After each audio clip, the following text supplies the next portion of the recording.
வணக்கம் இடம்பலம் என்டர்டைன்மெண்ட் நேயர்களே. இது தமிழ் சினிமாவின் முதன்மை ஊடகம். இதுல வந்து பாத்தீங்கன்னா, இன்னைக்கு நம்ம பேச போறது அப்படிங்கிறது பல படங்கள பத்தியா இருந்தாலும், முதல்ல ஒரு சோகமான செய்தி, ஒரு தவறான விஷயத்த வந்து பண்ணிட்டு இருக்காங்க சில பேர். அதாவது பாத்தீங்கன்னா, விஜய் வணக்கம் பிரியகுமார் அவர்களே. வணக்கம். என்னன்னு சொல்லி ஆரம்பிச்சீங்க? தமிழ் சினிமாவின் முதன்மை ஊடகம். நல்லா தாங்க இருக்கு. நல்லாதான் இருக்கா? இப்படி வச்சா நல்லா இருக்கா? இல்லையா? இல்ல நீங்க நார்மலா இப்படி நாளைக்கு ஏத்த மாதிரி திருப்பிக்க வேண்டியதுதாங்க. சரி. வாய் தானே எப்படி விஷயத்துக்கு பேசுறாங்க. வாங்க. என்ன பாத்தீங்கன்னா, ஏதோ குறியீடோட ஆரம்பிக்கிறீங்க. ஏதோ ஒரு மேட்டர் இருக்கும். தொடர்ந்து வாசிப்போம். சரி. தொடர்ந்து பயணிப்போம்.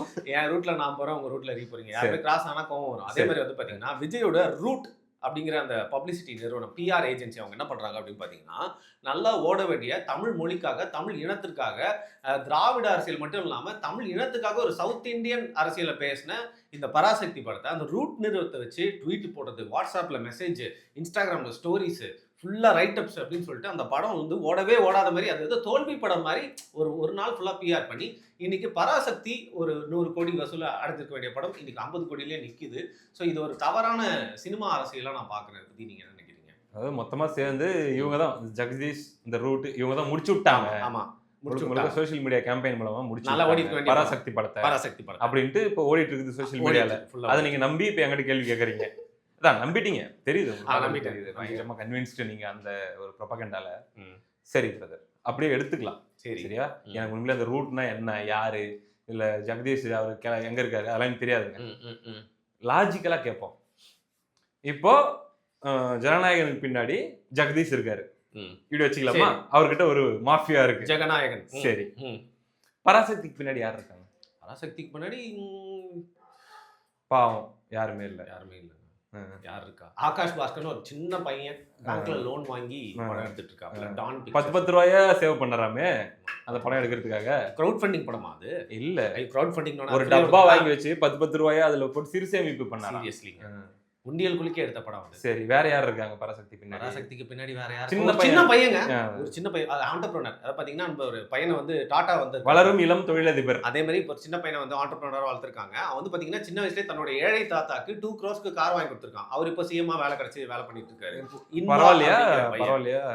அலவன்ஸ் பேட்டா இல்ல, இந்த படத்தின் மூலியமா தான் அவங்களோட குடும்பத்துல இல்ல அவங்க தாத்தாவுக்கு அதுதான் இப்போ நல்லா சம்பளம் மட்டுமல்ல சாப்பாடும் போடுறாங்களா? சாப்பாடு எல்லாமே போட்டு. சரி, ஓகே. அதான் அப்ப பராசக்தி பின்னாடி அந்த இன்பன் சின்ன பையனும் ஒரு 30 வயசு இளைஞனும் இருக்காங்க. ஓகே. வேற ஏதோ ஒரு கவர்மெண்ட் மட்டும் இருக்குதுன்ற மாதிரி, ஒரு ஸ்டேட் கவர்மெண்ட் மட்டும் இருக்குது. ஸ்டேட் கவர்மெண்ட் தன்னுடைய வேலையை மட்டுமே பார்த்துட்டு திரைத்துறையில எந்த ஒரு இடையூறும் இல்லாம தலையீடும் இல்லாம நடந்துட்டு ஒரு 75 வருஷமா தமிழ்நாட்டுல கட்சி நடத்திட்டு இருக்கிற ஒரு சின்ன ஒரு கவர்மெண்ட். இந்த பக்கம் ரூட் ஜெகதீஷ் அப்படின்னு சொல்லி ஒரு பயங்கரமான ஒரு, இந்த பக்கம் டிஎம்கே, ரெட் ஜெயண்ட், ஆகாஷ் பாஸ்கரன் அப்படின்ட்டு எல்லாம் சின்ன சின்ன ஆட்கள். எளியவர்களை பத்தி நீங்க இப்படி நையாண்டி பேசுறது எனக்கு கொஞ்சம் கஷ்டம். அதான் தெரியுதுங்க. அதான் அதனால பாத்தீங்கன்னா இவங்க கிட்ட தான் எல்லா பவரும் இருக்குது. இவங்க தான் அப்படியே கேம்பெயின் பண்ணி அப்படியே மொத்த தமிழ்நாட்டையும் வந்து மண்டையை கழுவி மூளை செலவை பண்ணி யாரும் போய் பராசக்தியை பார்க்காதீங்க அப்படின்னு பண்ற அளவுக்கு இவங்க கிட்ட வலிமை இருந்துச்சு. இவங்க பண்ணிட்டாங்க. அதனால பராசக்தி படத்தை முடிச்சு விட்டாங்க. இன்னைக்கு மூணாவது நாள்ல புக்கிங் வந்து பாத்தீங்கன்னா ஒரு ஹவருக்கு 1000 டிக்கெட் அந்த மாதிரி லெவல்ல போயிட்டு இருக்க மாதிரி இருக்கு. யூடியூப் வியூஸ் மாதிரி போயிட்டு இருக்கு. ஒரு ஹவருக்கு 1000 அப்படிங்கிற மாதிரி. ஓகே, அப்படி இருக்கு. ஆனா பாவம் அவங்க கிட்ட எதுவுமே இல்ல. இந்த சன் டிவி, கலைஞர் டிவி, அந்த டிவி, இந்த டிவி அப்படின்லாம் எதுவுமே இல்ல. அதனால அவங்களால பாசிட்டிவ் கேம்பெயின் எதுவும் பண்ணி கொண்டு போய் சேர்க்க முடியலன்னு நீங்க சொல்றீங்க. ஆமா, நானும் பேசிக்கிறேன். நீங்களும் மூஞ்சி சீரியஸா, நான் சொல்ல வேண்டியது நீங்களே சொல்லிட்டீங்களா? நீங்களும் சீரியஸா மூஞ்சி வச்சுட்டு கேட்டுனே இருக்கீங்க பிரதர். சரி வாங்க, நார்மல் மோடுக்கு வாங்க. யார் நம்புறது இதெல்லாம்? இல்ல நம்புறது நம்பாம இருக்கிறது விடுங்க. யாருங்க பவர்ஃபுல்லு? யாருக்கிட்டங்க மீடியா இருக்குது? சோசியல் மீடியா அல்லது வந்து டிஜிட்டல் மீடியா, அதுக்கு மேல போனா main stream media, TV channels, central government கூட கல்ல எல்லாமே யார்ட்டங்க இருக்குது? தியேட்டர்ஸ் யார்ட்ட இருக்குது? டிஎம்கே கிட்ட தான் இருக்கு. மோனோபோலி யாருங்க பண்ண முடியும்? அதிக தியேட்டர் யாருங்க கொடுக்க முடியும்? Of course DMK. Positive review, paid review அப்படிங்கிறது யாரால அதிக செலவு பண்ண முடியும்? ஹையஸ்ட் பெய்டு ரிவ்யூவரே இவங்களுக்கு சாதகமாக தான் ரிவ்யூ கொடுத்துருக்காரு. சரி, அப்படி இருக்கும்போது இவங்க தான் முடிச்சு விட்டாங்க, விஜய் ஃபேன்ஸ் தான் முடிச்சு விட்டாங்க அப்படிங்கிறது, நீ விஜய் ஃபேன்ஸ்க்கு ஒரு பெரிய கிரெடிட் தூக்கி கொடுக்குற. என்னையா சொல்ற? அப்ப 2 நாள்ல நாங்க முடிச்சு விட்டுற முடியுமா? ஒரு கவர்மெண்ட் ப்ரொபகண்டா எலெக்ஷனுக்காக பண்ற படத்தையே நாங்க முடிச்சு விட்டுற முடியுமான்னு கெத்து காட்டுவாங்க அவங்க. நானும் பெண் தானேன்னு சொல்லிட்டு கூட்டத்தில் ஒளினான்னு சொல்லிட்டு ஒரு பெண் ஒளிறாங்க. அவங்க தான் முடிச்சு விட்டாங்க. சுதா கோங்கரா தான் முழுக்க இந்த படத்தை முடிச்சு விட்டாங்க. தலைவரே, விஷயத்தை முதல்ல யதார்த்தத்தை புரிஞ்சுப்போம். சரி, நான் ரெட்டை சக்கரம்னு எக்ஸாம்பிள் சொல்லிட்டு அந்த ரெட்டை சக்கரம் நடுவுல சுண்டலி மாட்டின மாதிரி ஆகும் அப்படின்ட்டு. ஒன்னு ஜனநாயகன், இன்னொன்னு ஆன்டி இன்கம்பன்சி. சரி, இந்த ரெட்டை சக்கரத்துக்கு நடுவுல இந்த சுண்டலி மாட்டிக்கிச்சு. இதுதான் ரியாலிட்டி. இங்க யாரும் வந்து பண்ணாங்க, நான் இல்லைன்னு சொல்ல. அவங்க பண்றது ஃபர்ஸ்ட் டே செகண்ட் டேன்றதெல்லாம் நெகட்டிவிட்டி அல்லது வந்து டிசாஸ்டர் ரிவ்யூஸ் அது இதுன்னு போட்டு இருந்ததெல்லாம் உண்மை. அதனாலதான் அந்த படம் ஓடாம போச்சு அப்படின்னு நான் ஒத்துக்க மாட்டேன். படம் ரிலீஸுக்கு 10 நாளைக்கு முன்னாடியே மெஜாரிட்டி ஆஃப் த பீப்புள் முடிவு எடுத்துட்டாங்க இந்த படத்தை நான் போக மாட்டேன் அப்படின்னு. இது விஜய் மேல இருக்கிற சிம்பத்தி மட்டும் கிடையாது, இந்த கவர்மெண்ட் மேல இருக்கிற அவ்வளோ வெறுப்பு, அவ்வளோ கோபம். அதனாலதான் நீ மருதமல்லியை கொண்டு வந்து திணிச்சாலும் சரி நான் மூக்க பத்திட்டு போயிருவீங்க. அது மூச்சு விட முடியலனாலும் பரவாயில்ல அப்படிங்கிறீங்க. இன்னைக்கு காலையிலங்க நம்ம இப்போ ஒரு ஷூட் பண்ணோம். ஆமா, ஷூட் பண்ணும்போது இந்த விஷயத்தை நான் சொன்னேன். அந்த வீடியோ மேபி இதுக்கு அடுத்து தான் வரும்னு நினைக்கிறேன். நாளைக்கு எண்டில் வரும் அந்த பாயிண்ட். நான் இப்பயே சொல்லிடுறேன். இன்னைக்கு காலையில எங்க சிஸ்டர் ஒருத்தவங்களுக்கு நான் பேசுறேன். ஆனா பராசக்தி படத்துக்கு போனேன்னா, இல்லம்மா நான் போல.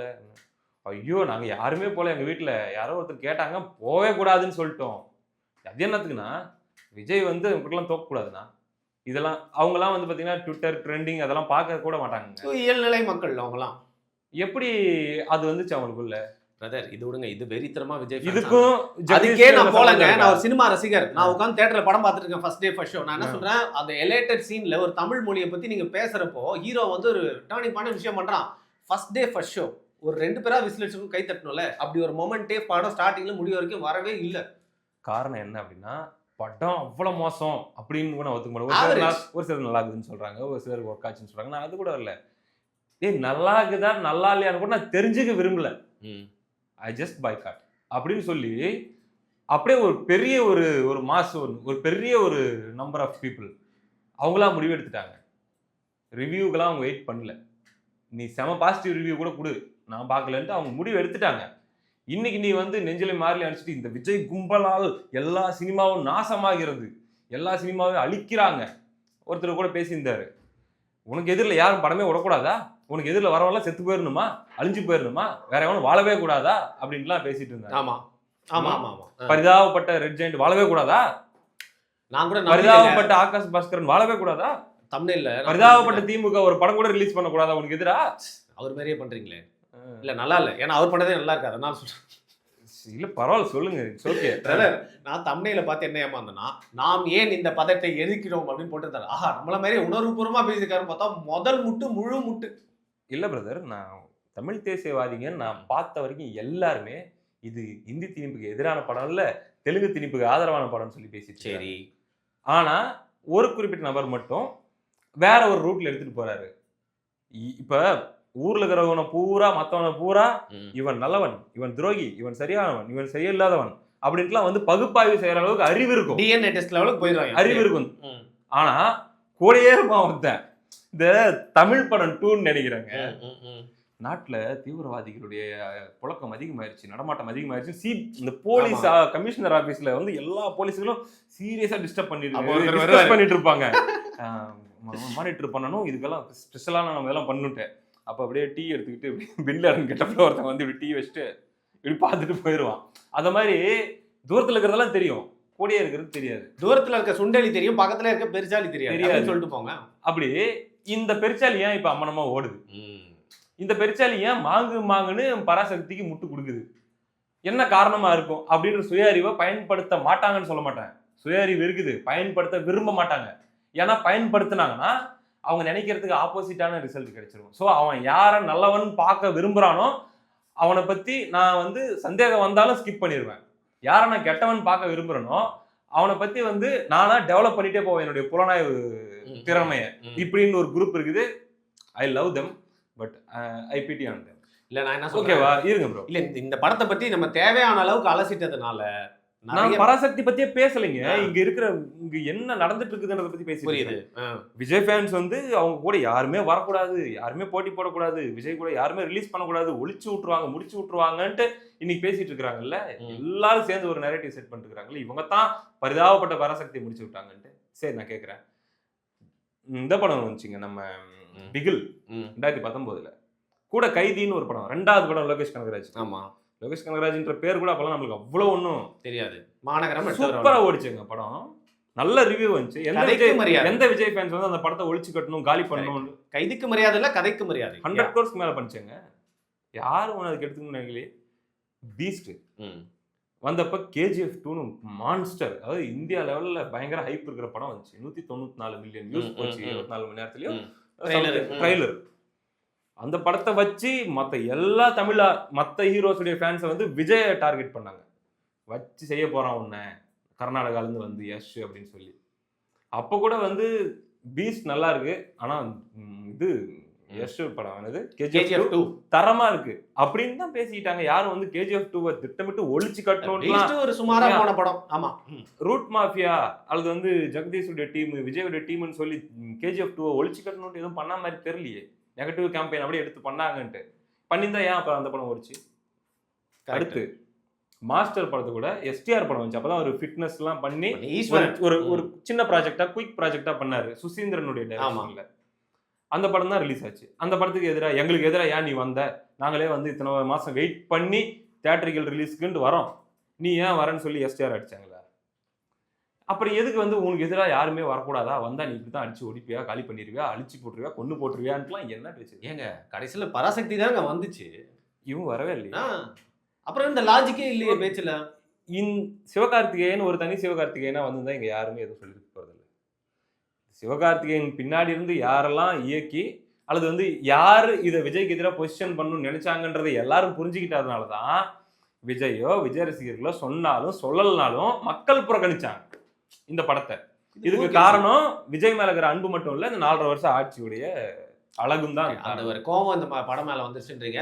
வெகேன் ஸ்பீக்கிங், இந்த ஆட்சி மேல கோவம் இருந்தாலும் இந்த படம் ஓரளவுக்கு சுமாரா நல்லா எடுத்திருந்தா ஓடி இருக்குங்க. இந்த படம் நல்லா இல்ல. Basically it's very average. நான் பார்க்கல, நான் பார்த்ததுனால சொல்றேன் ஆவரேஜ் மூவி. நீங்க அந்த ரிவ்யூஸ்லாம் பார்த்துருப்பீங்க. எங்க ப்ளூ சட்டை மாறன் வந்து காத்தடிக்க நிலைமுறை படத்தை வந்து நல்லா இருக்குன்னு சொன்னவர்.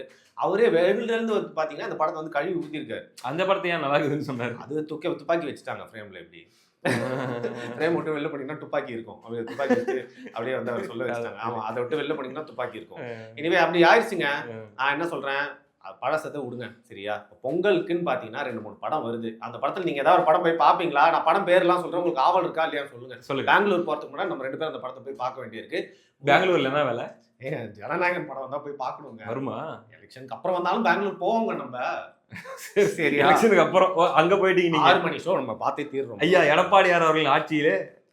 சரி சரி, ஓகே ரைட். நான் என்ன சொல்றேன், காலைல 7 மணி ஷோ இங்கே கிடைக்கலாம், கிடைச்சா நல்லா இருக்கும், சந்தோஷம். இவர் நலன் குமாரசாமி சூதுக்கவும் அப்புறம் வந்து காதலும் கடந்து போகும் படம் எடுத்தவர். அவர் ரொம்ப நாளா படம் எடுக்காம வாவதியார் படம் வந்து டிசம்பர்லேயே வர வேண்டியது பிரியகுமார். ஆனா இப்போ வந்து ஒரு சர்டிபிகேட் கிடைச்சி இந்த நேரத்துல அவங்க யூஸ் பண்ணி பாத்தீங்கன்னா டியூஸ்டே வந்து மிராக்குலஸா கிடைச்சிருக்கு அவங்களுக்கு இந்த பொங்கல் ஸ்லாட் அப்படிங்கறது. எதிர்பார்க்கவே இல்லை. பார்க்கறதுக்கு ஆர்வம் ஏதாவது இருக்கா? Very much excited. ஏன்னா ஓகே, நான் வந்து சூதுகவும் படமும் ரொம்ப ரசிச்சு பார்த்தேன்.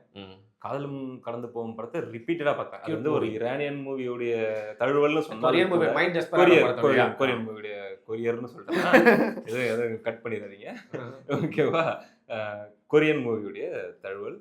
ஆனாலும் கூட நம்ம மண்ணுக்கு சென்னை அந்த லைஃப் ஸ்டைல், அந்த அபார்ட்மெண்ட், அந்த ஆப்போசிட் எல்லாத்தையும் அவ்வளோ அழகா ஹவுசிங் போர்டு இதெல்லாம் ரெடி பண்ணாங்க. ஆமா, அவ்வளோ நேட்டிவா பண்ணியிருந்தாரு.